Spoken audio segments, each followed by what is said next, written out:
Hey everybody, this is DayTraderRockStar, and this is a video going into, well, there's a couple different things here. I was going to do an educational video, which I'm doing some research tonight, but I also want to combine it with some research and going into next week, which will be the week of the last week of December, December 28th, to, of course, the New Year.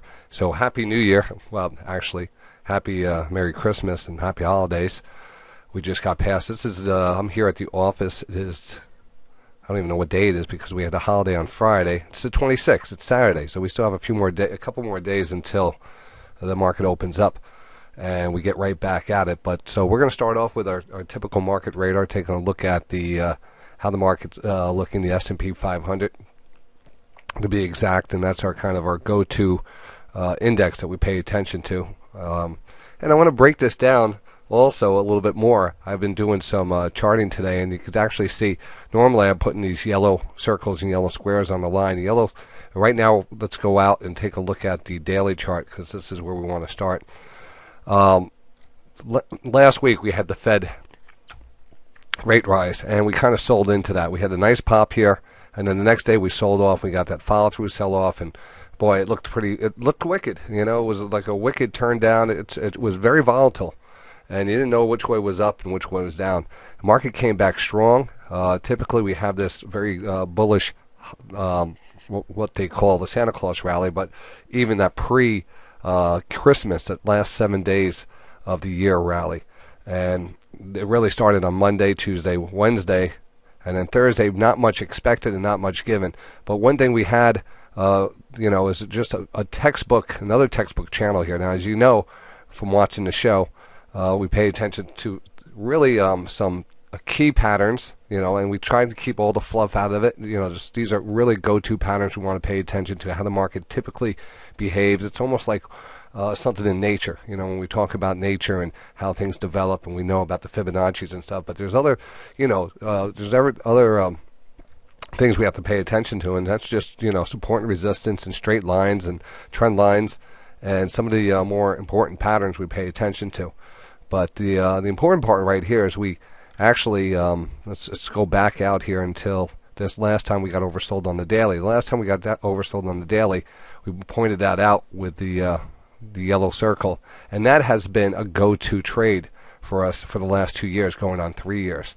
So once we got down there, I made the call, look for that reversal candle and look for that market to pop. And what happens, we popped into the Fed rate increase, and then the following day we kind of sold off, and it was almost like, was that a big trap?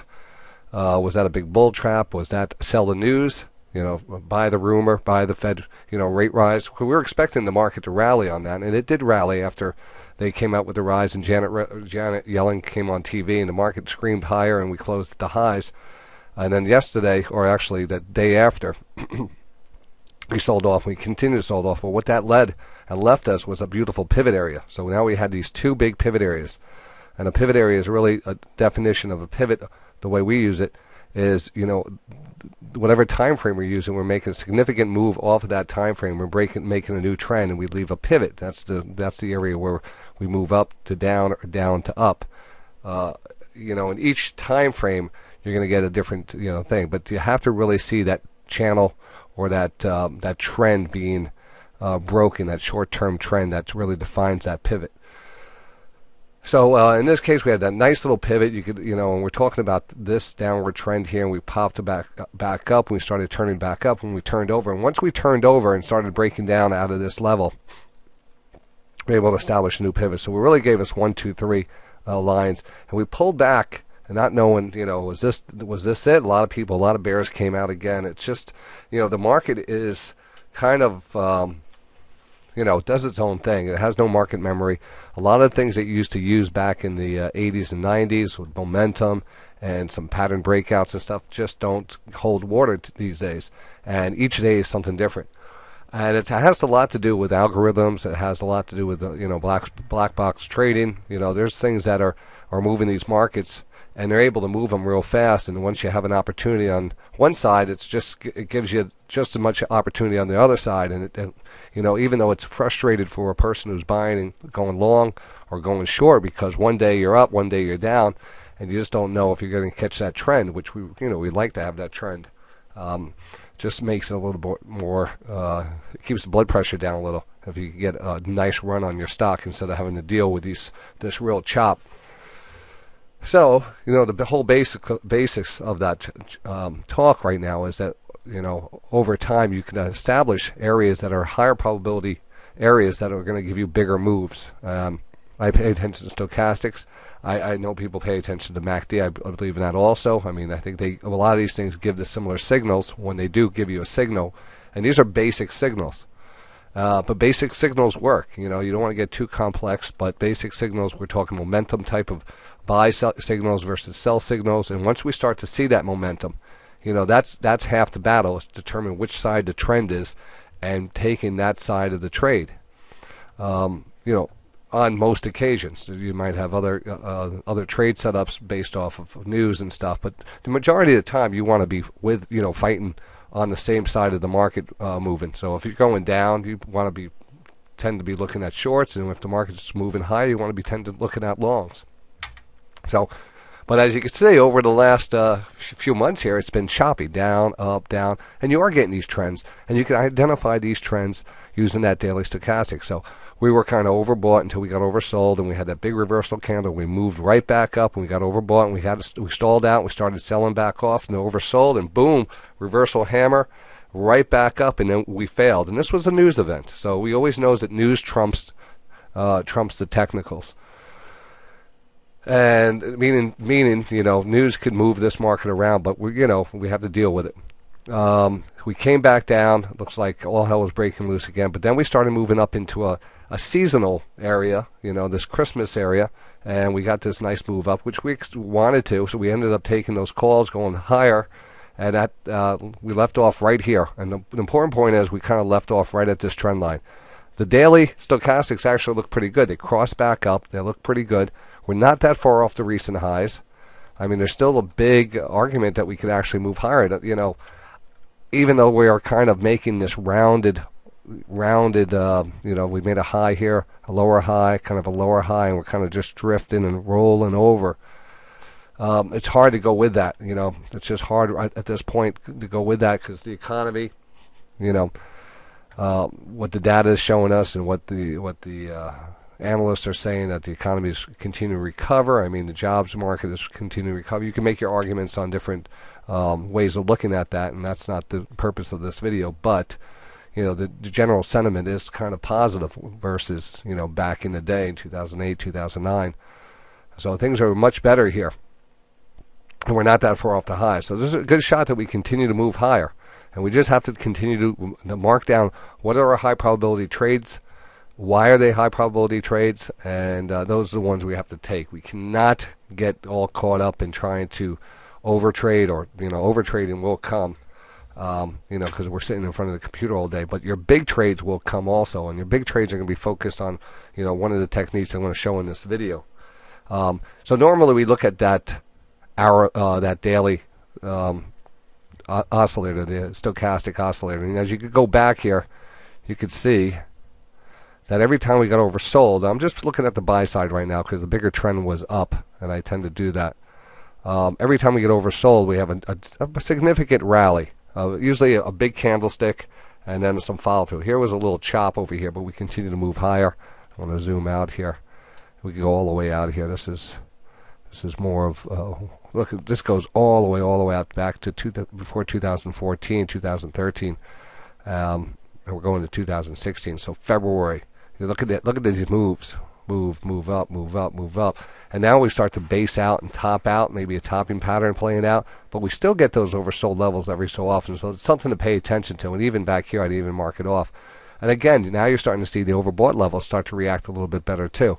Typically, if you have a strong uptrend, your sell signal becomes a little bit more dangerous because it starts to embed. And the embedded stochastics would be very tricky if you go up here and say, oh, it just is overbought. Let me go short up here, and the market continues to grind higher.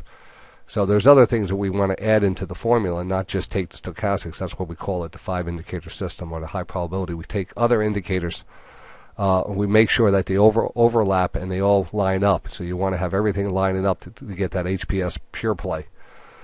So here's your daily, and you can see the daily gets down here, and the daily gets down here. Here it got down here. I didn't mark it off. I should mark that off.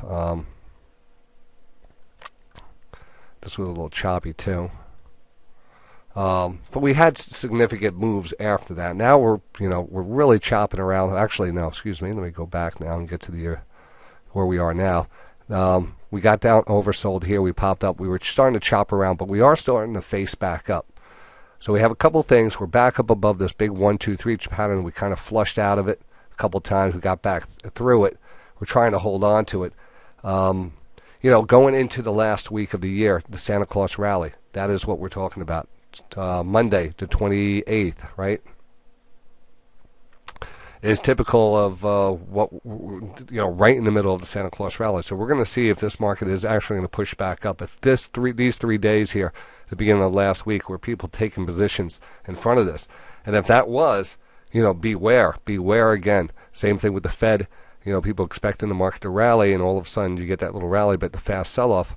Santa Claus rally. People were already in. Do you sell the news? Do you sell the so-called event? And that's something I would be watching going into next week. Be very careful on that. This market has a way of doing that. But now let's talk about these purple lines, and this is where it brings it all together. These purple lines represent oversold 60-minute time frames. So if I go to my 60-minute time frame and I zoom out, I'll mark down each time that the 60-minute stochastic came into an oversold level, I marked it down. So here, here, here, here, here, here, here, here. And each time the 60 got oversold, you also got a nice move. So that was important because the 60 comes around much faster than the daily, and of course the 5-minute comes around much faster than the 60. So depending on what time frame, but I love having the 60-minute on our side. So when I overlaid, what I did is I took the 60-minute and overlaid it over the daily. And even though the daily takes a long time to get there, once we get into an oversold on the daily, then we could lay over the 60-minute time frame and start paying attention. This is to look at the big moves. So when you have a 60 daily setup, I always talk about that. That's your real swing trade position. You want to be able to get in, go in direction of that alert. 60 daily overbought level is the same as 60 daily oversold level. But the overall bigger pattern, kind of adds a little evidence to what side you want to take. So if the bigger pattern, the weekly pattern is just going up, and we get an oversold daily and oversold 60, I think it's a little bit better than taking the overbought 60 and overbought 60 and daily. I prefer to take the oversold 60 and daily, at least until we start to really confirm a bearish market. So that's where we left off. So each one of these things now, where you see that yellow, has the 60 in the middle of it, and you can notice that these are the beginning of bigger moves. These are definitely the beginning. This was a tremendous move back here. Big move. Even though we had a couple rotations of the 60, really a strong channel. We continue to move up here. We had these great bounces. Again, another nice pullback. Eventually the daily got pulled back, and you had the 60, and this was a nice breakout here. So I had a really pretty decent move off of that daily 60. And again, you can see the hourly got extended. And one last time back here, the last time we got our oversold daily, the 60-minute time frame is where we took all those calls. And there was also a divergence there. So that was the reason we got in there. And it was a fantastic setup there. And we actually had a nice run back up.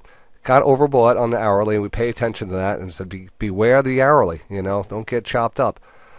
Sometimes the hourly will get extended real fast. And then the hourly pulled back one more time, and even though we didn't have that daily, the hourly did play a part here and bounce back up once it got oversold. So the hourly on its own is a great time frame. Hourly combined with the daily, I think is that's your go-to trade. That's your kind of raise the stakes on this. And remembering what type of trade, what the direction trade is. Nothing's guaranteed, and there's always important to understand what the bigger channel is, or the bigger trend is. All right, so that's where we are right now, and that's why I started to overlay those. And that's each day I go over the 60, I go over the daily, and if we wanted to break it really down, we look at the 5-minute chart. And again, we're not going to break it down. We do that intraday. You can see the 5-minute nice bounce and the trend. And at the end of the day on Friday, it was interesting. We got some selling. But again, at light volume, very extreme light volume on Thursday. It was the last day before Christmas. So you expect to see some kind of shenanigans at the end of the day. I wouldn't put too much into it.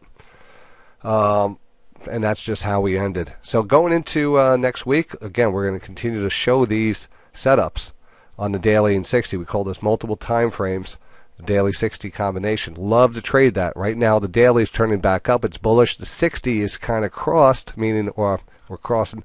We're extended here, and it doesn't usually stay extended too long. And we pushed up against this really tight trend line. So short term, we have to beware of this level. This is a big level right here. I think you have to, kind of concentrate on it, make sure, we start to rotate back down. But the other thing here, measuring it out or balancing it out, we have a potential Santa Claus rally, so that gives you an arrow to the upside. And then they have the daily, which gives us the arrow to the upside. So there's, I think, a little bit more weight to the upside move, but rarely do I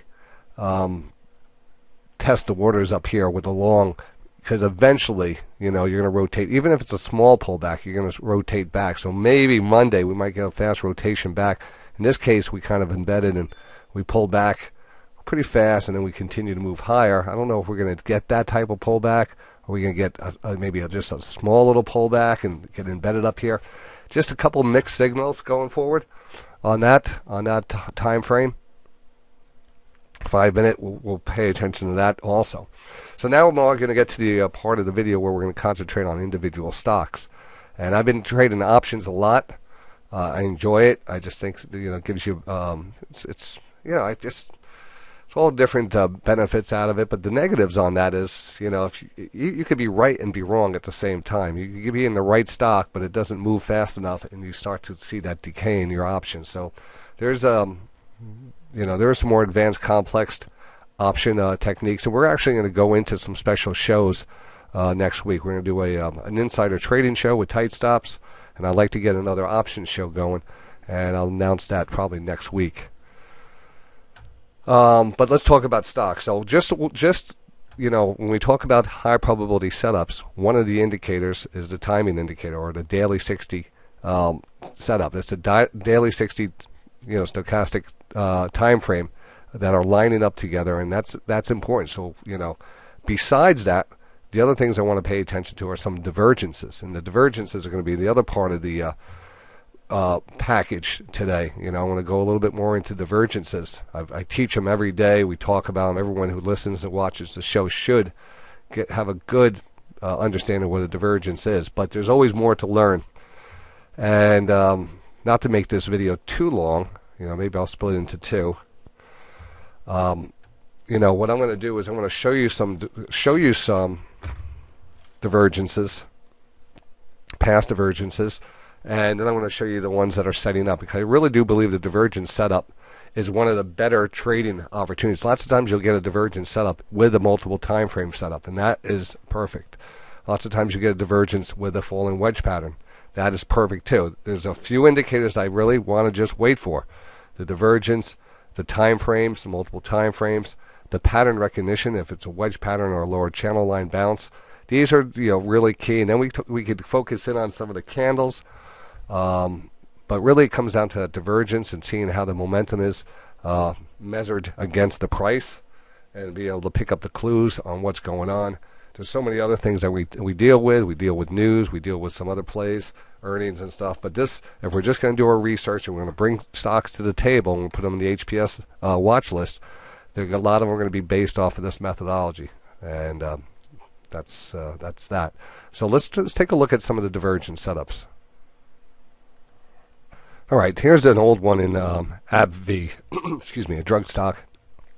And you can see a classic divergence here. We spiked down here on some news, and lots of times divergences will happen on some type of news. I'm not exactly sure what it was at that point, but what you're looking at is momentum here, not really dying with the price, and usually reversing, meaning that momentum buying momentum here, kind of reversing and coming in as the price takes out the recent low. So we're measuring that divergence setup here by taking a look at the stochastics at this level, when it's making those lows, and then when we're making new lows, are those stochastics also making new lows or lower lows?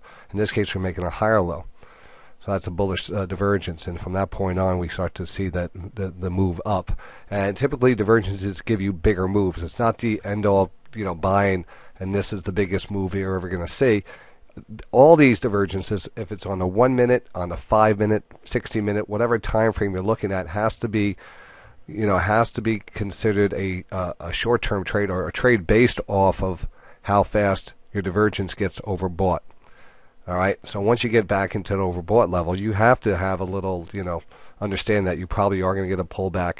It doesn't mean that we can't continue to move back up, but just, we're talking traders here. We're not like we're going to get this and we're going to sell it in 20 years. We loved ideals to identify that, see a move like this, a move, almost a 10-point move over about 3 or 4 days. Start to get overbought, oversold, sell into it. Don't worry about it. Look for the next divergence. So that's that one. I have a couple other ones I was just going to show you. Here's another drug stock. And this is you can see another candlestick, and this, again, was typical of what happened, I think, in this area. I think it was, I don't know, it was Hillary Clinton mentioned something about drug companies or the prices of generics or something, and all the drug companies got hit. But we showed up, this was after a nice pullback, and you can actually see there's a nice 1, 2, 3 pivot area here.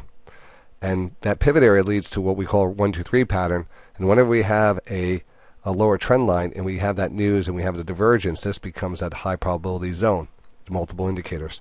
And from that point on, you can see that also pushed higher. Now, again, you can see the divergence there. You actually maybe even, well, you can't really see it there. That's a higher low.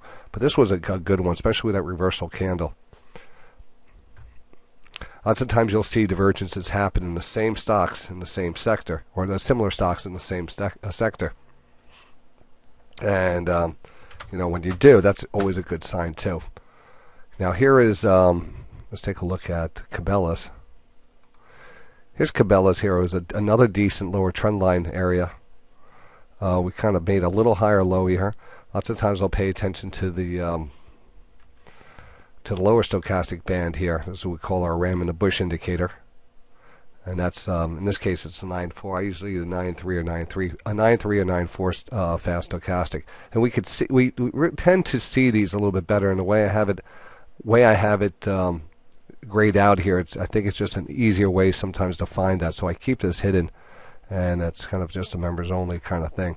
But you could see that divergence as you made new lows, you're turning back up here, and from that point on, a very decent move until we got overbought. And of course, from that point on, we moved down, and we got back down to a trend line, and we bounced up. And some of the things we pay attention to work, but you have to say, all right, do I have until September to November? Am I not going to be able to try to trade this? Well, we go through so many different stocks that hopefully every week we rotate into a new sector, a new stock, or a new group of stock that are coming down into an HPS zone or setting up into an HPS zone.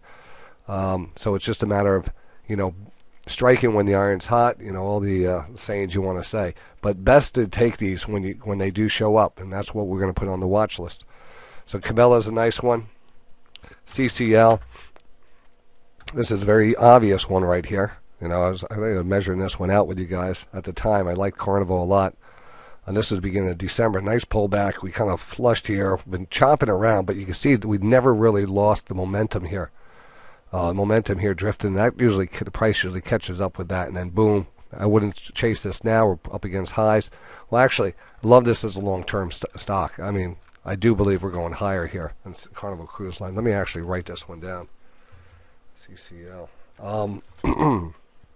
But again, kind of against the grain here. If you're buying into that overbought level, it's just, if it worked against you, you'd be banging your head on the thing. Why did I do it? The rule is not to, rule is wait for your spot. Don't try to outguess the market. Back in 1996. I might take something like this. I was a big breakout fan. I said, well, we're gonna break out, and it's gonna be a big spike there. It's not guaranteed these days. Lots of times push right up against you, pull right back down.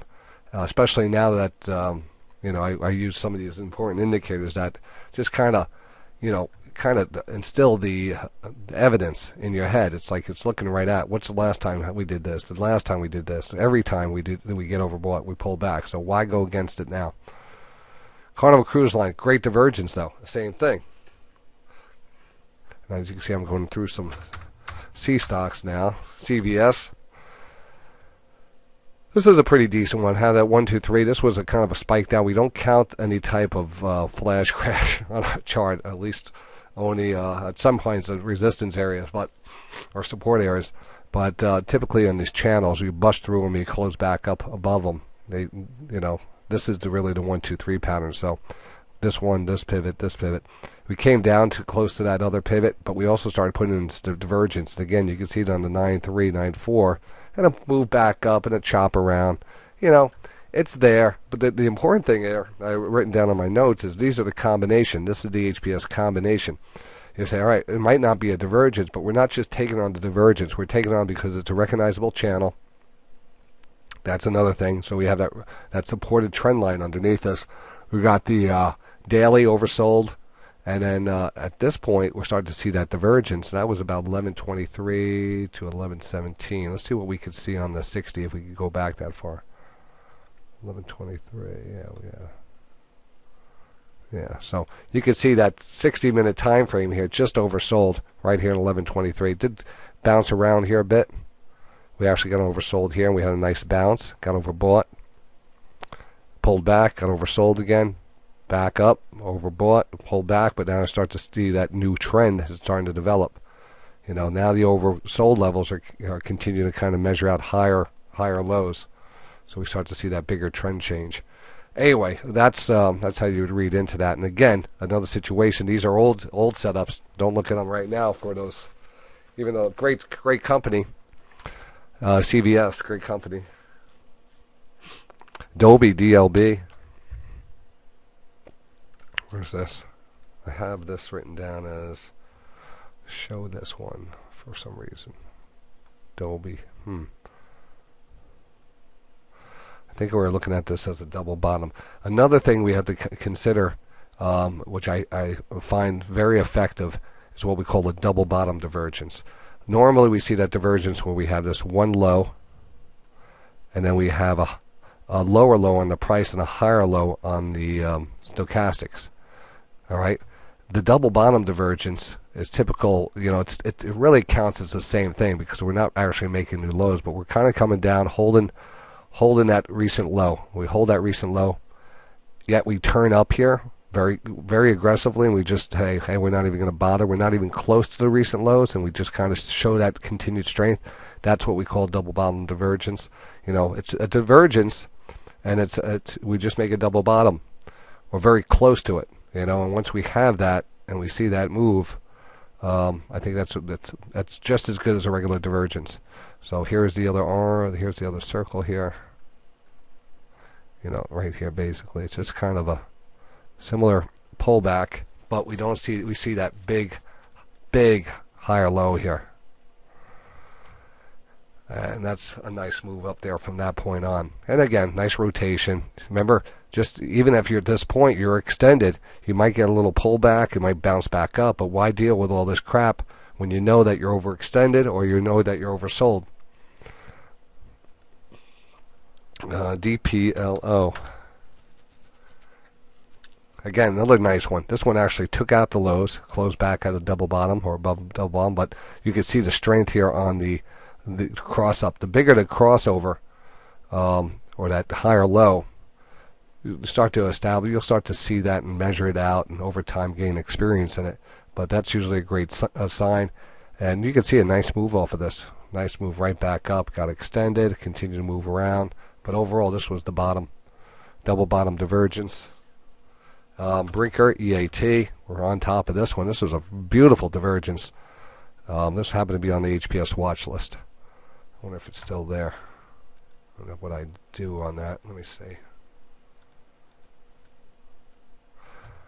I try to get these stocks back on the watch list. The last couple of weeks we've focused on the holiday session and the Fed rate increase, and I think that was important not to get too tangled up because these stocks are very, very choppy. But as you can see, we had EAT on the latest watch list, and I think I had the divergence marked off for you. Maybe not. Lane divergence on the 60. Oh, it was on the 60 too. I think this is old. It was chopping around a bit. That's what happened. This is an old chart. We reset this chart. We reset it back here, and then we said, this is an active chart again. Use that 43 again. So this is after that fact. That fact that we had a flush. This was your divergence flush, and we closed back higher on the day. From that point on, it was pretty good. And that sometimes happens, You have to always measure that out. You might see an HPS setup with and we put those standard stops in there just to kind of keep it recorded. But if a price comes down and stops, and the next day it goes up and it shows that divergence, that's your setup right there. That's your good setup. You want to be part of that. Doesn't matter. Things happen all the time, midweek and stuff. That's the other thing we're going to be doing for the new year. Is I'll be doing on more or more interweek videos, nightly videos, to kind of take advantage of the divergences. We have to wait until Friday to look at them. Here was one of my favorites from last week, HP, and you can see I've tracked this HP. It's like every year, hunting season, I'm going for it. Nice wedges, nice patterns. Everything works out great on this. Coil stochastic wedge pattern, breakout, rotations, nice channel. This was another perfect setup here, and it was also a nice divergence. Now you don't see the divergence on the 14.3, but you see it on the ram in the bush here, and a pretty good one too. And combined with the lower trend line, it's really, really beautiful. That and the candle, and from that point on, pushed back up. And I expect this one actually to move a little bit higher. I think we can get back up to that 200 period moving average. This is very strong right now. The daily stochastic curve up here is very, very strong. The 60-minute time frame, like I said, everything is extended up here, so we might get a little pullback. And look at this HP. See the trend line on the HP? Now let's go back to the SPX. Look at that. I mean, it's basically the same chart. It's like oil and gas. Oil has been just moving, or the market's been moving with oil. But there's your S&P, and here's your HP.